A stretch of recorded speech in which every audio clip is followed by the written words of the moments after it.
Morning guys. Um, bali, nabandit ngayon. Alisin natin yung cellphone. Ay, basa. Basa. Pinagtubigan siguro. Wala akong magsampay. Wait lang, alisin lang natin. Ayun guys, so today is August 5, bali 10:30 ng umaga. And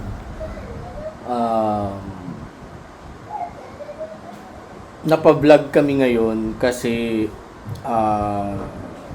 kagabi bago kami matulog ni Mia, nagulat kami kasi may na-receive kaming email at muntik kaming ma-scam. So, kagabi, habang nag-uusap kami ni Mia, bigla siyang nagulat, bigla siyang napaganon. Kasi yun nga, may na-receive siyang email. So, tinanong ko siya, bakit, ano nangyari, anong meron. Sabi niya, nagkaroon daw siya ng multa. Nagkaroon daw siya ng multa na 190 euros dahil sa pag-overspeeding. So, nagulat kami. Binibigyan lang kami ng 96 hours para mabayaran yung multa na 190 euros. Kung hindi namin siya mabayaran within 96 hours, ay mape-penalty pa kami. So, tataas pa yung, yung multa namin. Actually, kagabi nung nangyari yun, napa-vlog na talaga kami. Kaso, dahil nga medyo surprise yung dating sa amin, ang gulo ng vlog namin, parang naging paulit-ulit lang yung mga sinasabi namin. Kaya naisip kong i-vlog ngayong umaga ng mas maayos, para mas hindi nakakalito. Okay. So, mamaya pupuntahan ko si Mia dahil mas may explain niyang mabuti sa atin kung yung laman or yung pinaka-detail nung email at kung paano namin na-discover na scam lang yung email na yon, na hindi siya legit na multa, hindi siya legit na violation sa part namin or sa part ni Mia. So, tara puntahan natin si Mia para mas makwento sa atin din kung ano yung mismo nangyari. So, dalawa kaming magkukwento sa inyo. So, si Mia nagsasampay. Lumabas ako kasi nagsasampay siya. Ayan. So, lagay natin dito. So, yun nga, muntik kami ma-scam kagabi dahil nga dun sa na-receive namin na multa. Ang unang reaksyon namin or ako is bayaran na agad kasi nga may penalty kapag hindi namin siya nabayaran agad, mas lalaki. Daw. And which is, sabi pa nga rin ni Mia, napabigkas pa nga siya na sabi niya ay, di ba alis, sige, i-credit card ko na lang, di ba, sabi ni Mia. Para in case, irarate na lang namin siya sa credit card or ima-monthly na lang namin siya sa credit card. Pero at least nabayaran na namin ng buo yung penalty namin or penalty ni Mia na 190 euros. Pero along the way na nag-uusap kami, fini-figure out namin kailan nangyari, paano nangyari, saan nangyari. Unti-unti namin na-realize na parang kahina-hinala yung email na parang hindi siya legit. Hanggang sa dulo is suspicious. Hanggang sa dulo, awa ng Diyos, na-found out namin talagang hindi siya legit. Unang-una, sabi ko kay Mia, i-research mo nga yung nag-email na yan sa'yo kung legit ba siya. Teka lang, kunin ko yung cellphone ni Mia. Pero kahit hindi ko siya i-research, nung parang na-ano ko Dito ka, mami, magpakita ka ng konti. nung umpisa pa lang, kahit hindi ko pa siya i-research, nung din-wrap down ko yung parang field nung email na nag-send, ano ko na parang okay, doon na kami nag-umpisang kutuban na hindi siya legit dahil makikita nyo naman dun sa screenshot, yung email address. Alam niyo yung mga usual na mga dumarating na email addresses na talagang walang logic yung name ng email, parang ganon. Kasi nga, isa nga sa sinabi ko kay Mia, kanino galing yung email? Kasi syempre, kapag ganyang mga violation, syempre dapat official yung email, di ba? O dapat legit din yung email. Hindi, tsaka yun, unti-unti, parang nagkaroon kami ng gradual realization na parang nag-flashback lahat na, wait, nagkaroon na ako ng, ever since kasi mula nung nagkakotse kami, which is 2 years pa lang, Isang beses pa lang nagkaroon na ako ng isang multa, which isang is beses pa lang yun nangyayari. One violation. Which is last year. Last year, August din siya, or before kami mag-camping. Kasi yon nag-park ako sa hindi ko dapat pagparkan. And nasa sentro kasi kami noon, which is sa sentro, mahirap talaga maghanap ng parking. So napapark si Mia sa parkingan ng mga motor. Yeah. So expected na rin namin na nung pagpasok ni Mia, na kwento niya sa akin, alam na namin magkakamulta. Which is habang nasa loob nga ng sige, tuloy mo. Yeah, nandun kami sa event yun sa church namin. Sa church namin, sa lokal na. Nasa loob kami ng theater. Tapos, nagpark kami doon mga siguro late afternoon. And then, patapos na yung program, nandun kami sa backstage. Naka-receive ako ng notification. Kasi nga, yun, yung isa sa realization namin, yung multa na yun na na-receive ko, which legit, natanggap ko siya through an official government app, which is IO. Ang pangalan niya ay IO, dito sa Italia ay IO.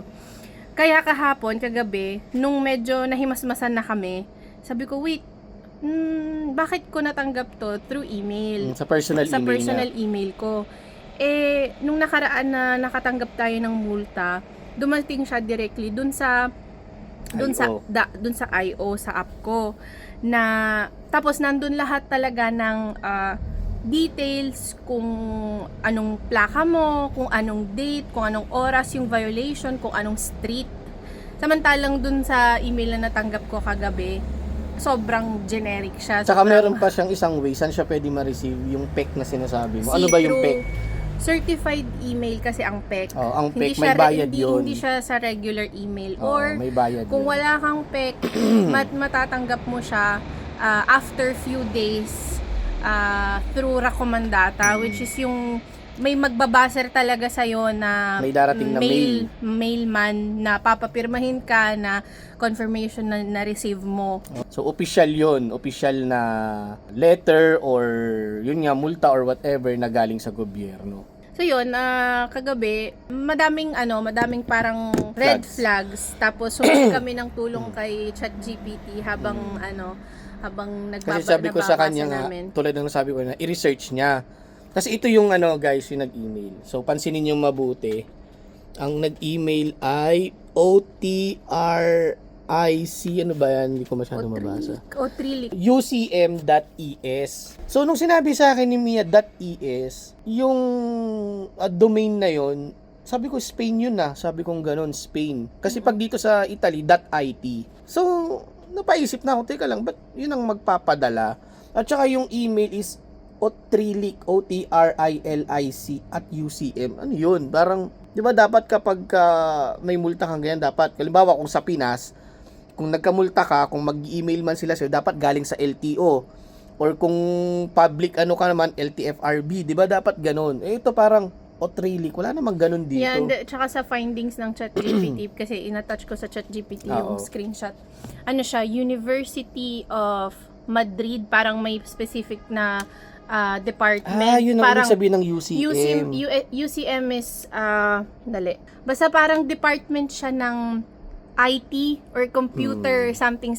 U ay university, tas computer something siya ng Madrid. Okay. Kaya sa UCM. UCM.es. Kaya yon, sabi ko, okay, it's really, parang sobrang clear na phishing email siya. Kasi, una sa lahat, yan yung email. Tapos may parang link siya na pag pinindot mo, hindi mo alam kung kung saan ka mapupunta. Which is kasi, guys, nung research namin, sinabing phishing. Once na maklik mo na yung link na yon, malaki na yung potential na hindi ka pa naman magbabayad pero yung details mo ay mananakaw na nila. So pwedeng yung bank details mo, personal details mo, birthday mo, edad mo, saan ka nakatira, yung mga ganon, pwede na nilang manakaw yun. So hindi man kami magbayad agad, pwedeng sila na yung mag-operate nun kung mananakaw nila yung mga details ni Mia para mabayaran yung amount na yun, or baka mamaya masigit pa yung manakaw nila or makuha nilang pera sa mga account ni Mia,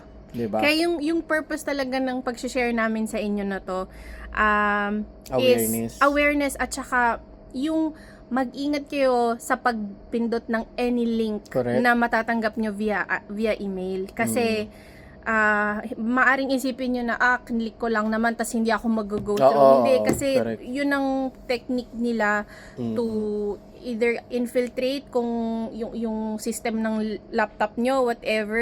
Alam nyo naman ngayon, napaka dali na para sa mga hackers yung mga Isa ganyan. pang realization ni Mia kahapon na nasabi niya sa akin is yung mismong detail ng email, which is wala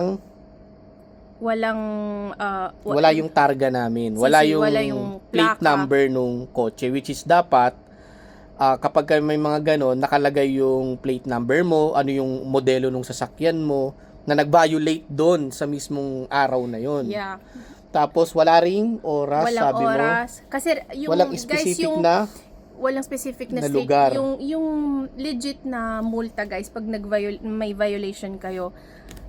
Kung hindi ako nagkakamali, up to the detail ng seconds ng oras. Nandun yun. So, for example, 8:41 and 32 seconds. 32 seconds. Ganun. Nandun yun. Nandun yung street. Nandun, Street mismo? at saka nandun yung pangalan ng, ito hindi ko siya nasabi kagabi. Okay. Nandun yung pangalan ng official or ng police na nag-operate ng ticket. Yun. So, hindi siya pwedeng parang sobrang vague or generic lang na matatanggap yung multa bago nyo siya bayaran. Okay. So, Sasampay muna ako. Okay, sasampay lang siya. Share ko sa inyo guys yung laman ng email. Di na yung buong mismong nakasulat, pero yung details lang na inilagay nila.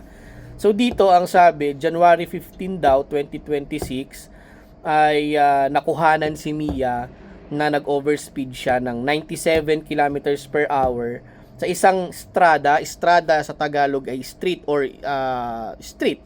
English pala yun, di pala yung Tagalog. Okay, strada is street na extra-urbana. Nakalagay dito, strada extra-urbana. Pag sinabi mong extra-urbana, guys, isang klase rin to ng highway dito, pero hindi siya yung hindi siya super highway. So, kung i-convert natin sa Pilipinas para mas madali yung maintindihan, pag sinabing extra-urbana, yan yung mga parang Rojas Boulevard, ganyan. Ano pa ba? Yung mga highway doon na kumbaga hindi siya super highway. Hindi siya parang NLEX, ganun. Meron siyang EDSA. Siguro ganyan, parang EDSA, ganyan. So may mga speed limit doon. Nakalagay dito, con limite consentito na 70 kilometers per hour. So ang speed limit daw niya ay 70 kilometers per hour. Yung speed limit.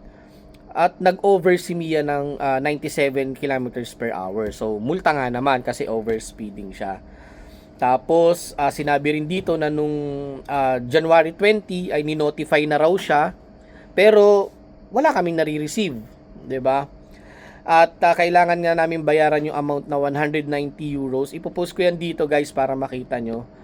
At kailangan namin siyang mabayaran sa loob ng 96 hours. Kung hindi ay magkakaroon pa kami ng penalty. So, yun yung kinataranta namin dahil ayaw namin magkaroon pa ng penalty or ayaw na naming madagdagan pa yung multa namin. Kasi nga naman, 190 na. Pag within 96 hours, di namin nabayaran, mape-penalty pa. So, additional na naman. So, malaking na naman yun, no? So, ang tendency kasi guys, normal lang na magulat ka, mataranta ka, at yung isip mo kung may pera ka naman, gusto mo bayaran mo na para naman hindi ka na mag-penalty. Pero yun nga, awa ng Diyos, pinarealize sa amin unti-unti yung mga red flags nung email na yun. Kaya nag-double check, nag-triple check muna kami bago namin gawin yung isang bagay na yun. Actually, yung pag-click pa lang sa link, sinabi talaga ni Mia, hindi ko muna i-click yung link. Sabi niya gano'n. Oo, sabi ko, wag muna. Kasi nga, once na-click mo na yon, kahit hindi ka nga nagbayad pa or hindi ka pa gumagawa ng transaction, pwede nang makuha yung mga details, personal details mo. Okay, so isa pang details na gusto naming ipaalam sa inyo. Ang ginamit nila, guys, na logo dun sa email ay Pagopa. Pero yung email nila ay hindi naman sa Pagopa nanggaling. Ano ba yung Pagopa? Mami, ano yung Pagopa? It's an official platform kung saan ka pwedeng magbayad ng mga government-related taxes or mga ganon. Okay. So ano siya, parang online siya na online platform for government related. Siguro sa mga kababayan namin nasa Pilipinas, siguro is much easier to say na ito ay parang GCash or Paymaya or MoneyPay or whatever na online, parang online banking, parang ganon. Pero yung Pagopa is official to na sa government. Tama ba ako? Magbabayad ka ng mga government na related. Government related. Yeah. Okay. So, yun ang official. Mga fees na sa ano, kunyari, yung tax sa basura, yung mga pwede ka magbayad ng tax sa kotse. Basta Okay. parang all services related to. Okay. So, kung yung picture lang yung titignan nyo, Pagopa nakalagay, pwede kang pwedeng legit dahil gumamit sila ng isang picture ng parang legit na payment method, parang ganon dito nga sa gobyerno. Pero napansin nga namin, iba yung email dun sa picture ka-post doon. Paisip na rin kami. Tsaka sabi ko kay Mia, bakit naman, let's say, totoong Pagopa yon, bakit naman yung Pagopa ang mag-i-email kay Mia para magbayad? Bakit yung Pagopa? Bakit hindi yung mismong official government site na yon, di ba? Halimbawa, bakit Paymaya ang maniningil sa'yo? Bakit GCash ang maniningil sa'yo? 'Di ba? Doon sa violation mo or ang magi-email sa iyo doon sa violation mo, 'di ba? So doon pa lang napaisip na rin kami. Tapos yun nga, hindi naman tugma yung profile picture doon sa mismong email address. So yun yung mga napansin namin na nakakapagduda, which is sa dulo nga, awa ng Diyos, pinarealize sa amin na scam lang yun. So, to wrap things up, guys, isa-isahin namin sa inyo yung mga red flag na napansin namin kung bakit hindi namin itinuloy yung transaction na yun or hindi namin clinic yung link na yun. So, unang-una, guys, is yung email. Napansin nga namin yung domain is .es, which is kung legit government parang site ang nag-i-email sa'yo, dapat dyan ang domain yan is .it. Pangalawa ay yung laman mismo ng email. Wala doon yung mga details na dapat ay nandoon, tulad nga nung plate number namin, yung oras, yung eksaktong lugar kung saan nangyari yon, at yung tulad nga ng sabi ni Mia, yung parang pangalan ng pulis na nagtitiket sa'yo, parang ganon. Bali pangatlo, yung araw mismo na yun, kasi nakalagay doon January 15 nga daw nag-violate si Mia.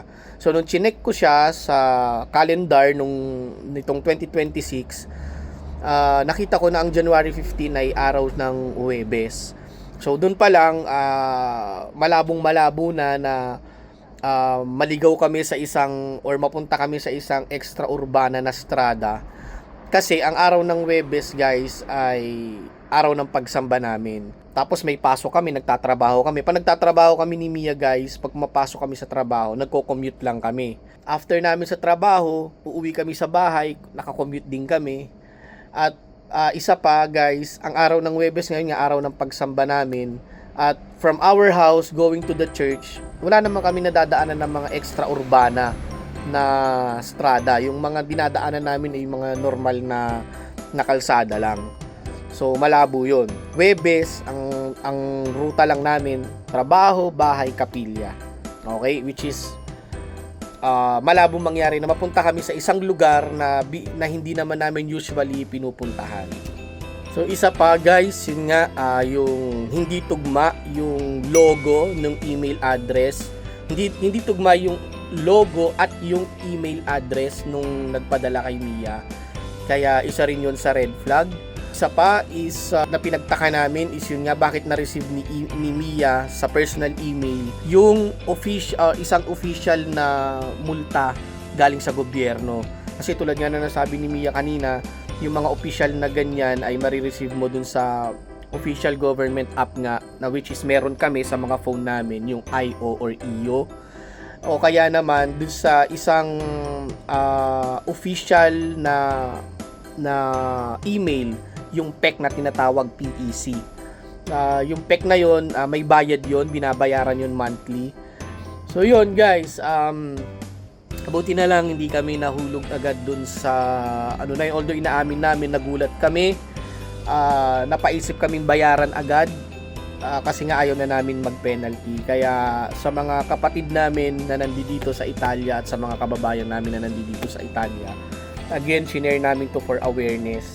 And kung ma-experience ninyo yung mga ganitong klaseng email na bibiglain kayo sa isang multa at may isipan yung bayaran agad para hindi mag-penalty, guys, hindi masama na i-double check muna natin kung legit ba talaga yung email na nare-receive natin. Kung ganun din, katulad nung vlog ko rin nung nakaraang taon pa yata yun, tungkol din dun sa isang scam na nangyari. Kung may gusto tayong bilhin na mga gamit or produkto online, i-double check din natin yung site na pinupuntahan natin bago tayo magbayad, bago tayo makipag-transact. Double check natin lahat guys bago natin i-pursue kung ano man yung mga gusto nating gawin or gusto nating i-purchase online. So yun guys, I hope sa mga manonood nito or makakapanood nito makatulong kami for awareness. So, yun lang guys, kita-kita tayo ulit sa susunod naming vlog dito lang sa Abad's Life.